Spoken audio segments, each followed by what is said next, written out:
Đốt ngộp chờ nó đừng mấy này ngộp đỏ lại đốt nó cơm này ngộp chungอันนี้อัดแต่ปีไงอัดปนึงเนี่ยอะไรเนี่ยปันนันอะไรเราจับเรางบเลย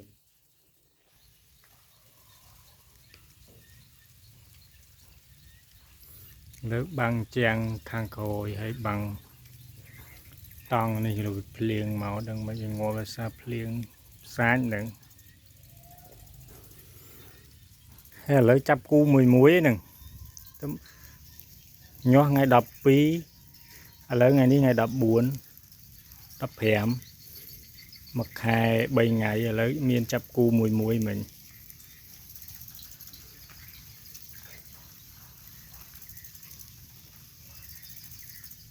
ní chập cu mùi mùi cái gì hồ chập cu mùi mùi nè cái này tôi nè ní trong chập cu nèนี่นี่อันนี้ปุ่งจับกูเนี่ยจับกูเนี่ยนี่จับกูมวยมวยอันนี้จับกูได้เนาะซีđó em từng tục việt chụp này